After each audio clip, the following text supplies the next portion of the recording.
afternoon, Meenakshi. It's a privilege to really know you.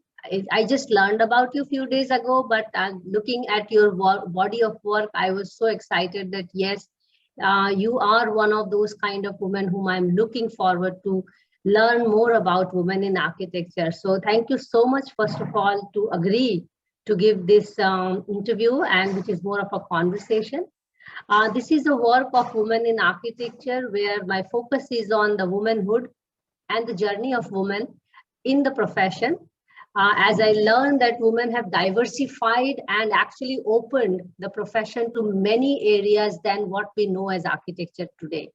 So on one hand, I am looking at women as my subject of study, but on the other hand, I am very much questioning the way architecture has been looked upon. Its limitation to look into only the built environment. And people like you really help me in challenging the very pedagogy of architecture itself, I will say. So with these lines, I will pose you a few questions, I must say. And those are very simple questions of your journey in architecture and how you see yourself positioned. From time and again, being woman, being a professional, being a motherly to your institute, I was very inspired. So you will share that, and I will record this session for the research, and for that I will require your formal permission. Another output of this work is one, it goes as a YouTube recording, and the other is that we are basically compiling the journeys of this woman as a manuscript and a coffee table book. The manuscript is in the form of coffee table book. In both cases, I will require your formal say yes as part of the conversation. So yes, thank you so much for coming. And may I hear a few lines from you before I start with my questions? Yes, it's okay. You can use whatever the conversation is worth. No issues. Thank you so much, Meenakshi. And yeah, there is some echo. We'll have to check from your end. May I request you to speak again? Yeah. Is it better now? It is better now. Is that better? Yes. Okay. It is better now.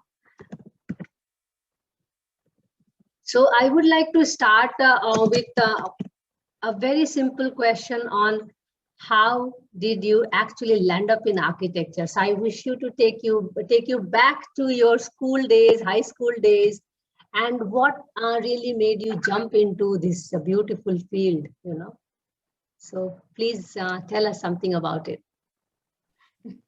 Well, I don't think I was I wasn't a great academic performer.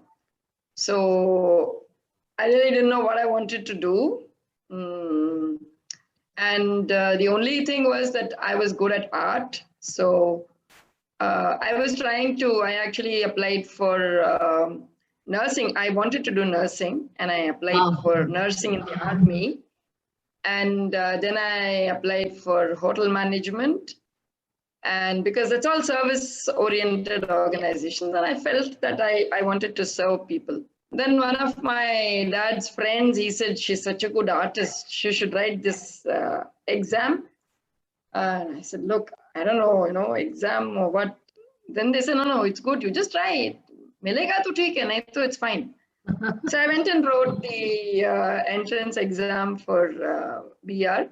That was a JJ at that time. And I was pretty sure I'm not going to, get through, because there were like 1,000 applicants and 22 seats, entrance seats. And so there was no hope for, these were the general seats. And then there were the people for, if you're a bona fide student of the state or whatever, then there was a concession or what. I said, okay, no hope for me. So I didn't even actually go to check the result. And when my dad went and saw, he was surprised that I had entered, and I was the 22nd. So wow. He was like, okay, he came back home, and his thing was that again, first from last, Meenakshi, you're good at that. Because in school, that used to be my introduction. She always comes first from last. So this time also it was like that. And that's how I literally got into architecture. It was, it was just an accident. Yeah, but you were already good in arts and arts related activities. I think this is something even youngsters today and parents today relate with it. As architecture is one of the fields if you're good in that, because I can relate with myself as well. What to do? Chalo, अच्छी drawing आती है तो architecture कर लो. Something like that, yes. And that's how I joined. And a first year of architecture was, drafting and all that. It was okay. Engineering was okay. History of architecture was, for me, very difficult to understand and to, why do we even read it? That was my great question. And by the second year, I became disillusioned, actually. Oh. I was wondering if this was what I wanted to do, because I had always been thinking about doing something to make a change in society. Yes. And this didn't seem to fit the bill. I was like, okay, what I'm going to change, making these concrete structures, nothing, I may make it a little bit twisted or a little bit straight, but that's not going to change anything in society. Oh my God, I related so much. Yeah. So I actually, in my third year, more or less in the first semester of the third year, I had kind of decided that I want to drop out. And I had got very keenly interested in education, because I kept feeling that society is designed in schools, and there was something completely wrong with schools, and that needed designing and rethinking. And I started reading about Rabindranath Tagore's Shantiniketan, and I was very inspired. So I decided to go there. I wrote them a postcard saying that, this is my background and I really don't want to do architecture. And I feel that I would be happy to work in the school if I have the permission. So they said, yeah, you can come here, you can do a master's in arts anyways, and then you can, you can teach or you can be a part of the whole system. So I was very excited that, okay, now I'm going to go to Shantiniketan. And I was literally, entering the principal's office to say that, look, I don't want to continue this. I want to drop it. And on the notice board, I see this workshop at Trivandrum, sponsored by HUDCO, for 4 students from each architecture college. And you would learn about mud architecture, and you would meet Laurie Baker. I didn't know about Laurie Baker. I'd heard the name. And mud architecture, okay, the village houses are made of mud, so might be something interesting. So I said, okay, Shantiniketan ka to ho gaya, I can go anytime. Might as well, sign in for this and see what comes.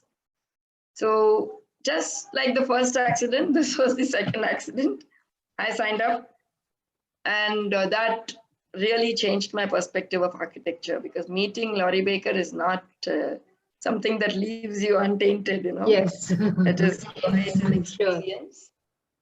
And after that, they took us to Auroville, and I saw the house of Popo, whom I subsequently did my internship with. And I was like, okay, these are people to learn from. Yes. And so I said, okay, Shantiniketan to baad mein bhi chale jayenge. Let us finish this business of architecture, whatever it is worth. So I won't be able to do anything right now, but at least let me go through the process of the internship and everything. That is what I was concerned about. So I said, okay, I continued my architecture, and then I signed up for my internship with Popo. And went and learned with Popo. It was quite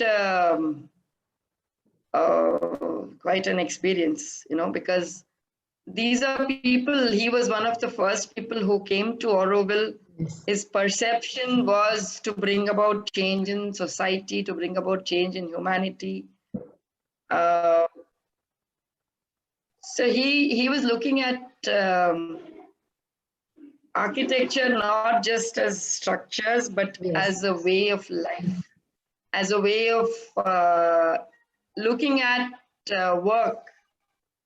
And for me, that experience with him was, it actually taught me how to teach.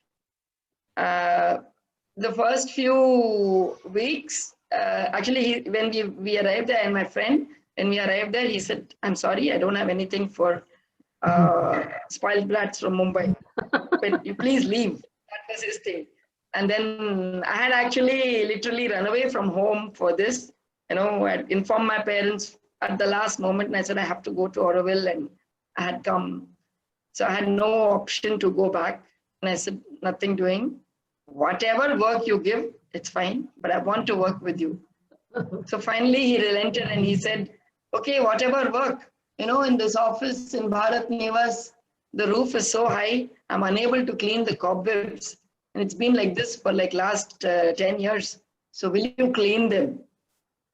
And I said, yes. And he was like, okay, if you can do that, then you have a job. Oh So my that's God. what ended up being. The first job was to clean the cobwebs, and it was quite an experience because, trying to reach, he gave us a ladder, and trying to reach, we weren't able to reach the top most part of it. And his thing was that if you can do it, and then you have a job. If you can't do it, just leave. So we didn't have an option of talking to him or trying to learn it from somewhere. And we were just wondering what to do. And there was this lady who was watching us. She was working outside, one of these ammas, and she said, come here. And I didn't know Tamil, so I didn't know what to do. So she said, come here. So I went. Then she got a big bamboo and she tied the broom to it. And she said, you don't even have to climb the ladder. Put it away. From here itself. I was like, wow, technology. Yes. And why were we struggling so much? And it was such a humbling experience in the sense that people who work with their hands, Yes. and they have so much common sense. They have such a brilliant mind. They can reach out and think out of the box and get solutions to all these issues. That was the first, and then the other one was after we finished the cobweb, it was putting the lime on the wall. And both the times she was the one who helped us with the ideas which, to reach places which you can't reach, and how to mix the lime in water. We had no idea. We had done 5 years of architecture, but we didn't know what lime is. We didn't know how to mix it with water. We didn't know how to apply it. We didn't know the consistency, nothing. So she taught us all that. And at the end of the week, we said, yeah, Popo, we finished. He was on a vacation in that time. Then he comes and he says, yeah, good, fine. So it looks like you have a job. Then he looks at the floor and he says, but you've made a mess on the floor. So you have to clean it. It was a rough cement floor. And then he said, yeah, the job is a job. You've got to clean it now. And that was the most difficult part because it had settled and it is set and it is white. When he doesn't want it to be white at all, he wants it to be gray. There was no option of applying anything. It was just scrubbing for like 2 full days. And, those experiences was what made me think that it's so easy to tell, paint laga do, Yes, as an architect. Yeah. So where does it, how much do we relate with the people who do the work? we are only, so easily we say the sentence, and do we even realize the effort that goes into it, or the ingeniousness that they need to be able to do what we just say in one sentence? It was really a eye-opener. And subsequently, whatever work we did with Popo, for me, it was always a way of looking at people with more empathy and more compassion. And so after our internship, he said, if you're going to come back, then, we have a project coming up. So if you will come back and if you take that whole project till the end, then I will hold it for you. And he did that. I said, yes, I will come back. And I went back. So that time it was very, we had our internship in the last semester of our year. And so I had to go back for the Viva, and then I had to come back and finish this project, whatever it was. So I said, yes, I will come back. And I went back. And he just said to the client, okay, this is your architect. And I was like, Popo, you don't want to do it? Yes, but I don't know. And he said, that's all. He just said this. And then I had to talk to this lady, get her, interests, whatever she wanted. So the whole project was basically mine, under his guidance. And his thing was that you can't just design it, you have to finish construction. It's a full turnkey thing for you. You have to see what goes into making a building from scratch to finish. So that's what it turned out to be. Helen's house was my first plan, which was implemented, and I implemented it personally. And while we were there, the design was over and I went to the site for marking. That was another eye-opener because I didn't know anything about marking. Okay. I couldn't figure out how to make a perfect right angle. All this was not taught, right? And here there were these masons who knew everything and they were doing it. I was like, my God, there's still so much to learn. Design is not even, I think, 1% of the whole thing, yes, the whole process. So then he said, see, if you really want to do something, you have to work with them 8 to 5. There is no other way to learn.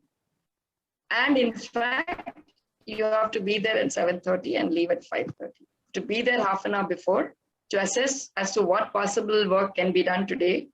And then when they arrive, they will correct you because they have more experience.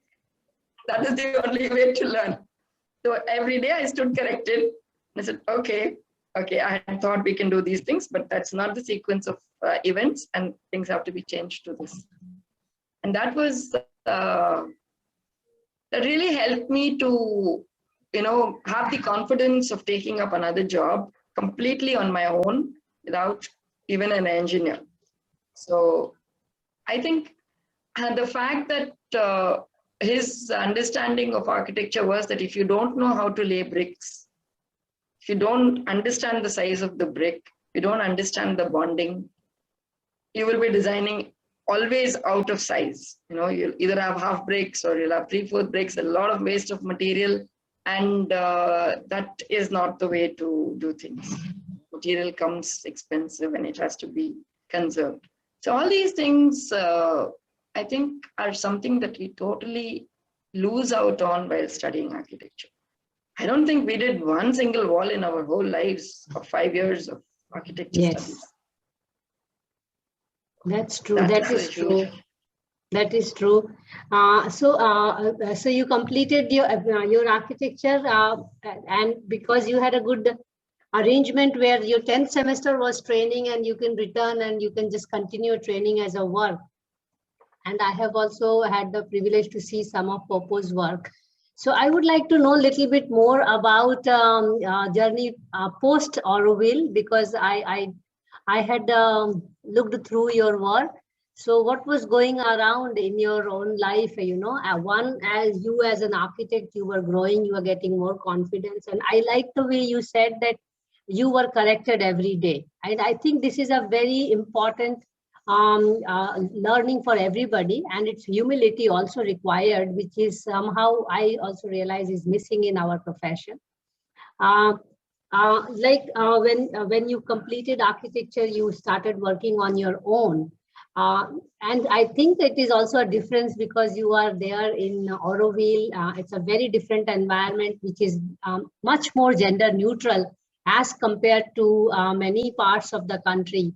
And for that matter, I also see that distinction between West India and East India, North India and South India, where gender is little bit handled with more respect in Southern and Eastern India. It's my perception, I may be wrong.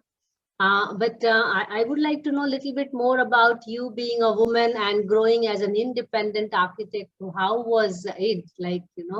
What were the things going on in the head? What next? Was that a feeling? What next from there? Or you were just flowing every day?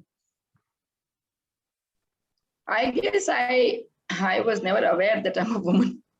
I think that's a very good learning. I mean, it's inspiring actually. I wish everybody has that situation in their life and in the society. And I'm sure you are aware of the gender problems in the profession.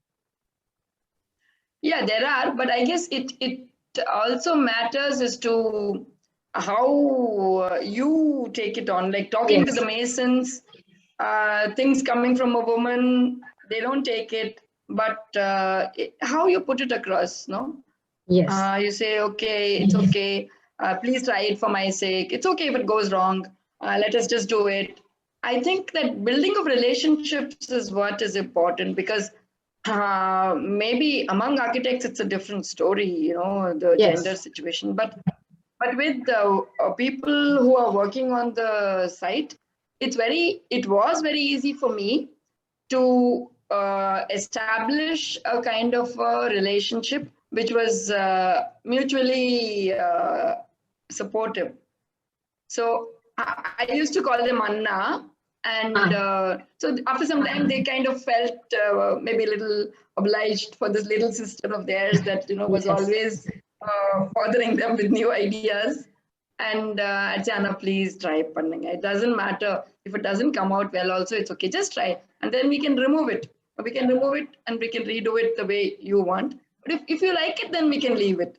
So I'd kind of leave the choice to them most of the time. And that helped a lot in how we are doing things together. And I think most of the time it's about relationships and how you build them. If you go with too much self-consciousness that I'm a woman and I should be respected, then it's a different story. But if you are not aware of this and you are just flowing, not trying to find a special place for yourself because you're a woman. You're just like anybody else. I think that takes the burden off the situation a lot. Yes, I think you were absolutely right talking about that building this relationship, whether at work or at a place where you have to really practice your profession is instrumental in blurring the boundaries of what we call as gender as part of my study. And you are truly showcasing that. So I would like to take you a little bit now in the step further from Auroville. So what happened next after your first Helen's house, and then you were taking up new work, and what happened? So actually from Auroville, I joined Development Alternatives in Delhi. That was an organization that was working with mud block constructions at that time. Yes. And I was quite intrigued, and it was also an organization that was into all kinds of socially relevant activities. Yes. So I went and joined there, and then pretty soon I got quite tired of Delhi as a city. Yes. And I was like, okay. Anyway, you know how it is in Delhi. If you're trying cycling alone and going from place A to place B on the road, there are at least 5 different events happening every day, up and down. And yeah, that is when I guess I became uncomfortable about the gender issue. that as a woman, you cannot even travel around alone in Delhi, in North India, the capital of the city. You're not safe. You have to go within time limits. All these things were bothering. I used to cycle, and even like people used to come and pat on the back and go. I mean, these were things that those places, yes, the gender thing was very blaring, and it was, I started dressing up as a boy actually, so that I Oh my look God, more I like so relate with it. I so relate with it. Even till date, when people at the airport and other public spaces, they will pat my back and say, "Bhai sahab, thoda hatna." I feel more comfortable than people patting in other way. True. So that's exactly what I did. I said, okay, this is better. And then there was just incidentally, DA wanted to have a South India office, and they wanted to open an office in Bangalore. And they were asking who is willing to go. And my hand went up like, yes, no, That's South good. India is for me more comfortable. And so I came to Bangalore as their chief architect. And the first building that we did was in Tirupati. There is it was called Futurology Center. It is in the Venkateshwara University. And it was a showcasing of all possible alternate technology. And there we did another dome and the lime mortar, everything that I had learned from Oppo. And yeah, I mean, that building was finished. So I was in DA exactly for that time when I finished that building. And when the next project came from Gudalur, near Ooty, it was a project for the tribal people. And I somehow felt that designing a house for tribal people was like so dumb. How could I design for them, because I don't know their life. And I had already seen how the common people are so much more creative than people like us who has been through a pattern, been through a box. And so I felt very uncomfortable. And I said, see, if we are doing this project, then I would prefer that the tribals design their own house. And I'm here to facilitate it, I can teach them how to do the plan on I can draw it on a graph paper. I can help them to build up the elevation, do the view, all this I can do. But the idea should be theirs. And that is where I think with DA, I differed.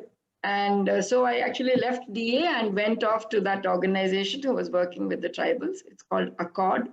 And 3 months, we were working with the tribal people. I went and saw their houses. I documented them. And it was an amazing experience, 300 square feet house. But each house was different. Each house, I said, like, even in my dreams, I wouldn't be able to come up with so many plans. As one designer. As one designer, yes. And each people, their needs are different and their perspectives are different. And that is the day when I decided that architecture as a profession is, it actually limits people's expression. And that when we are designing a house for people, we should not design the house. They should design the house, and it is our job only to ensure that it is constructed and structurally it is accurate. That's about all. So my life journey has been like this, that every design is more or less done by the client. So they tell me that this is how we want it. And I say, okay, great. If I feel there are some nuances which can be changed, like placing of doors, like, you would lose more space if you walk this way, and this might be better. And I make a suggestion very gently, and I'm never authoritative about it. I am never attached to the building structure as an architect, as an expression of my ego. I feel that is very limiting for me. Very well said. Yeah. So important. So that is how we have been working. And in many cases, it happens that as we go building, the people who are constructing, they do something which is perhaps a mistake. I never take down the building. I never remove things, and we just try to work around it. So, okay, it's a mistake. Now, no point in shouting and getting upset about it. Say, okay, fine. Okay, now how do we work around it? And very often, the mistakes have turned out to be better than the design that I had made. Maybe that says a lot about me as a designer that I don't know, but it definitely makes the people who are working feel more involved in the construction because their ideas are accepted and built upon. So it's not that the building is something that I designed. It is the building. The building happens as a partnership of all the people who are working together and making it happen as a physical entity.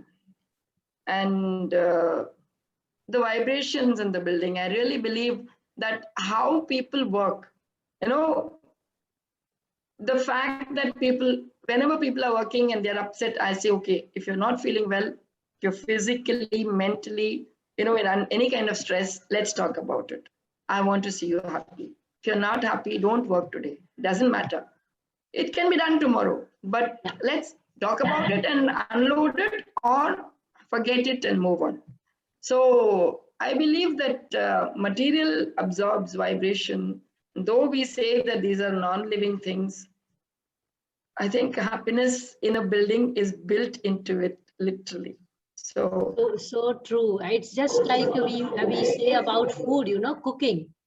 That now the biggest chemistry comes with the feeling of the person who is cooking in the food. It's very much like that in building. And I think you raised very important few points like this partnership, then this feeling, and also especially talking about how a building is a living entity instead of thinking of it as a non-living entity, and that matters. Yes. An important journey in your case, which is differing from few others whom I have interacted, is that you are an architect constructing person, not a designer as per se, but you are considering your people to be the designers, and you are at the background to construct it out with them, which I think already talks volumes about accommodation in the profession, which is often not there, which is more authoritarian, which you also implicitly mentioned. I think that is also somewhere we can blur this boundary of genders, that we are all humans, we need some things, this is a family. You talked about the tribal people, and I think they are better constructing people than we are. I mean, as you rightly said in the beginning, we don't even know to lay bricks in our 5 years of course. And from there to today, you being one of the well-known educationists in the country in our field, how did you move on from there, tribal people? Didn't you feel like staying there itself? I'm already imagining living there with them, Yeah. Actually, that project didn't materialize. We did the designs and everything. It was this Indra Awas Yojina project, and normally these are all cement structures that are defined by the government. In that case, they had convinced the collector that it could be with local materials, and that's how we went and started designing. And but by the time we got to the construction level, the collector was transferred, and finally they got those horrible cement and block houses. So it was, in essence, as a project, it was a failure, but as a learning, it was a great experience for me. And actually, I stayed there and I constructed their office for them. Accord office building is what I constructed. And that was also an experience because I had to do everything. The design was there with the help of the whole team, including the tribal people. We were talking to them as to how we can construct and what kind of spaces they wanted. And then I had to go and search for the material, procure the material, ensure and be there when the material is coming on the site. I was literally living on the site. And it was the first time that I had done everything from start to finish, including handling of cash, which I had not done till then. So I'd given them an estimate, and I think I'd given them an estimate of 6 lakhs, and I finished in 6,50,000, which was for me a great achievement. And you know, the how to make the PERT chart, I really used it at that time, and I personally saw that as a great success. It's still there, that building is still there. And after that, really speaking, I was looking for a piece of land to settle down. I had this very clear idea in my head that I didn't want to be in a city. I didn't want to bring up my children in an environment which is full of pollution. You don't know where your food is coming from. I want to have food growing, you know, my food growing right there. And it was with that dream in mind that we were looking for land. And while we were at Gudalur, we found this place in Dharmapuri. And we visited it. It was a complete wasteland. There was nothing on it, but it was well within our budget. It was 12 acres for 35,000, which was like, wow, you know. But it was a throwaway piece of land. Nobody wanted it. So, and for me, it was like, okay, nobody wants it and it needs care. So who will care for it? Let us care for it. And that was actually my first comment when we came here and said, this land needs taking care of. Not like, let's buy this land, but it's, let's care for this land. And that's how we've been here now for the last 30 odd years. And the struggle of trying to make things grow on this piece of land where the subsoil is mostly volcanic rock. There is not any topsoil. There's a lot of stones. So how to work with the soil and water conservation, planting of trees, collecting seeds from the local trees, making a nursery, all this I learned just by doing. And now I feel that as an architect, you can't just design a building on a plot of land without understanding how it is interacting with the water, with the soil, with the sewage. You know, all these things, I feel that as architects, we are not looking for alternative solutions at all. Yes. We are just so totally formatted with the, you know, the form of a building. Yes. That we really and completely forget its impact on the environment. And I feel that is something that architecture as a course, as a field of study needs to address, because you can Absolutely. impact, you know, how people look at it. Studies show that buildings are having major impact on the planet as in today's time when we talk about climate change and all. And architecture is still to touch that aspect. You know, it is so focused on design orientation, you know, like, and in the form and beauty and, you know, I think it is also to do with the limited understanding of architecture, which is also part of the study, which I am trying to learn through women, because this question has been raised by many women in the profession. Unlike if I have to really compare it, women are challenging this very definition of architecture itself by diversifying into different ways and different fields, you know, because every built environment is part of architecture. Why then limit it to design it, you know, and to just making this few plans of floor plans and then elevation and roof plan is not architecture. There is more to it. I want to ask you a question related to it. Do you see or do you miss something as of a mainstream architecture? I'm sure not, but still I think I feel, you know, to ask this question, because I am also at that stage of my life where I really want to now just leave everything in all the city life and go somewhere and, you know, do something right from the soil itself. So this is probably a very good time to talk to you also to get some encouragement. So just to ask you, because Yeah.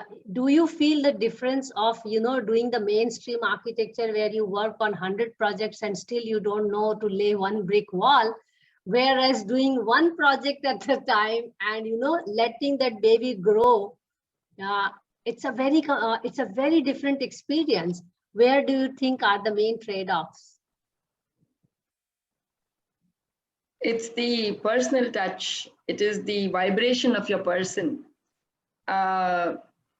It's though the designs are made by the clients themselves, there is a character to it which is brought in by my presence, and I think that character is what would have got totally missed if I was doing 10 different projects at the same time. So at any one time, I end up doing maybe 2 or 3 projects. We've built up teams, and the team is where there is mutual respect, and they're not afraid of making mistakes. Okay, this happened, now what shall we do? That is the way they approach. So okay, fine, let's see, can we fix it this way, can we fix it that way? And it's always a way of solving the problems on the site, rather than detailing it out to the complete screw and nut, which is what many architects do. Yes. They have every detail. They don't want anybody to think creatively at all. I feel that dehumanizes the building, because when the carpenter also is given the joints, that this is the way you have to do the joints, then where is his creativity coming in? Where is he going to get the satisfaction of having created something? He is just doing something that he has been told. Yes. And that affects the quality of work. That affects the vibration and the peace that comes out of this. And that makes them feel less human than the architect herself or himself. So it's like, okay, you tell me, I do. They become servants. Yeah, it's the dynamics between power and empower. Yes. And here it's not like that. Here they feel that, okay, I have this idea. What do you think? Then I say, okay, maybe shall we try it in one small part and see whether it will work? And then we all decide, oh yeah, that works. Then let's go ahead with that. Sometimes we try out a whole thing. It's completely my idea and it fails. And then we try and analyze. And actually they convince me, no, it's not failed. The idea is good, but we should have done it like this. So there is a learning happening all the time. Everybody is involved with their full person, with their full being.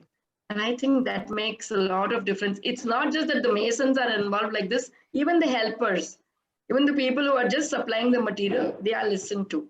Nobody talks down to anybody else. That's the way we are building relationships on this side. That's very important, because I think an important thing to learn from here is, as a collective effort, instead of somebody's ideas and others are really building that idea. So a product which is a building becomes a collective dream which has been envisaged. I think this is also the way, as you rightly mentioned in the beginning, how to build relationship, to accommodate everybody's ideas. Do you think that there is a problem in our profession in terms of defining this orderly manner of civilization? That building should be like this and that, and this is where the room for creativity gets lost, because one person, how far that person can be creative time and again. If there are 10 minds getting into that building, there is always room for creativity. So that brings me to the question of, please tell us something about Puvi Dham. I'm already excited about visiting there, So I'm going to self-invite myself to Puvi Dham now. Please come, please come. Yeah, so Puvi Dham, I would say, is also architecture in a way, because there was nothing here. And, protecting the soil, conserving it, allowing the water to penetrate the soil, creating structures for it, finding the right kind of species of trees, collecting the seed, making the saplings, planting them, watering them. All this has a lot to do with the interaction between humans and the environment. And I think each and every human being is an architect. There is nobody who is not interacting with their environment. And so this ego thing of, architecture is just buildings is something that needs to be shattered. Architecture more is like about people like you. Architecture is about relationship with the environment, and you will find different ways in which people are interacting. So vernacular architecture is, it's, almost everybody's needs are the same. They need 2 rooms, but you see, each one will be different. Only in today's time, where cement and brick has become, not even brick, cement blocks has become the standard norm, everything looks the same. You go to Gujarat, you go to Kerala, you go to Delhi, buildings look the same. There is no local character anymore. This has been lost because of the way we believe that architecture is only about structural form, not even about material. So the soul is missing. Not that much. Yes, the soul is completely missing. And the personal involvement of the people is completely missing. It's just a structure that has been created to somebody's line. And that comes forth and hits you literally when you're moving through cities, and it's so bland and so dead that there's no space for interaction with the buildings even. So I feel that architects need to step down a bit and learn to accommodate the environment a little bit more, focus on the material a lot more, and respond to the people's needs. Of course, there are clients who will come to you with different pictures. I want a house like this, I want a house like this. I think those are already corrupted. So in that case, I say, okay, why don't you design it? I will construct it. I don't have any issues. You tell me what you want. If you want it like this, fine. And this thing that as an architect, how can I take suggestions from a client, and this guy thinks it's beautiful, but I don't think it's beautiful. Fine, it's a perspective. They think it's beautiful. They are paying for it. So I am going to try and tell them that maybe we do this like this. If they agree, fine. Otherwise, I'm willing to go with their ideas, and make the best of those ideas. Because if I didn't, some other architect will come, and then even that modification would not have been done. Like, they normally go to a builder and get it built exactly as they want, and that might be much worse than what we are building in conjunction with them. So this is what I feel, that architects need to rope in the client much more. Let them take responsibility for the spaces. Let them design and decide what kind of spaces they want, and let them give them a scope for. I actually tell my clients to come and experience the spaces in Puvidam. Like, we don't have one single rectangular building here. There's only one building which is rectangular. All other buildings are of different forms, and I keep telling them, experience the form and see how you feel about it. And if you want to, because if there is nothing that they can relate to, then it's not possible for them to decide. Then they'd go with the norm. So a lot of people then feel, yeah, okay, let's go for a dome. Yes, it's a beautiful structure, and yes, it makes a lot more sense environmentally, even structurally, even cost-wise. It's much more beautiful, much less expensive, no cement, or literally very little cement. So all these things we can do only when we allow the client to explore different kind of spaces. So we need to educate them, even about toilets. Like, we are working a lot over here on composting toilets. And I feel that it's high time the world realized the huge waste of resources that we are creating by just continuing with the Western closet and the Indian wet toilets. Night soil is a huge resource, and we are just flushing it down. Not only that, we are polluting the rivers. We are making sure that this, whatever we have taken, the nutrients that we have taken from the soil are not returned to the soil ever. And that is one of the major problems of agriculture today. So how can we do things in such a way that night soil is returned to the soil? That's what all animals do. Forest, that's what maintains the ecosystem. As human beings, why don't we understand this? Why don't we see this as a huge issue? We make and it a very even big this, issue. even wash water, So in our buildings, we talk to them about reusing all the water for growing plants. So we are experimenting with wicking beds. All your wash water can go into these beds. There is a water level, and plants can be growing. And there is no open sewage, so there is no space for mosquitoes and flies.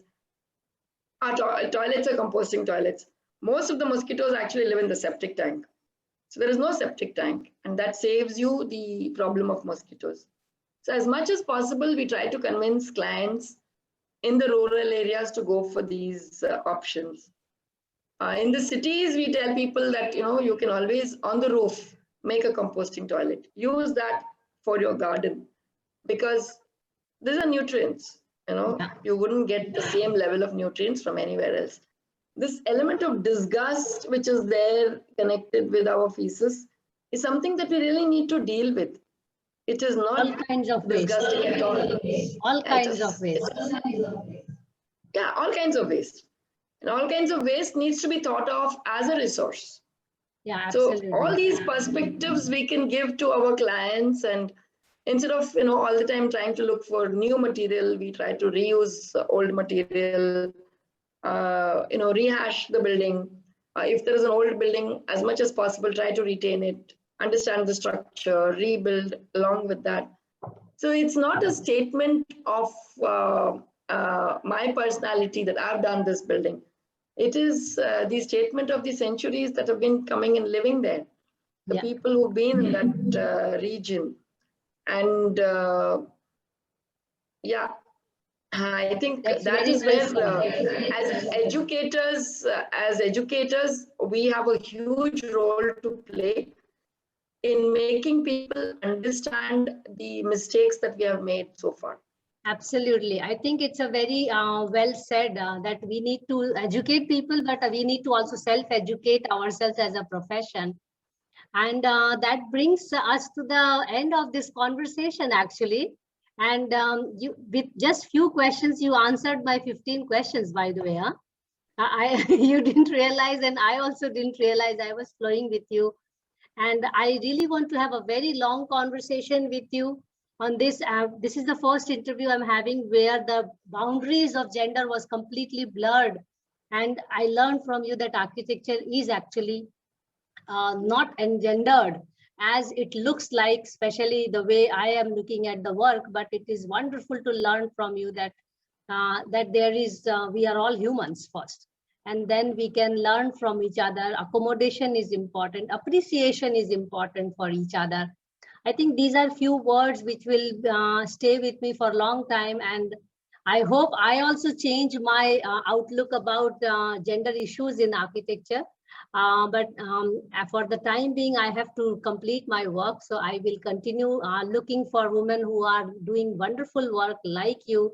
And I'm sure you stand tall amongst us to tell about, first we have to engender ourselves to really change the gender aspect in the society. And your conversation was very much an example of that. Thank you, Meenakshi. Thank you so much for coming today and enlightening us. Thank you.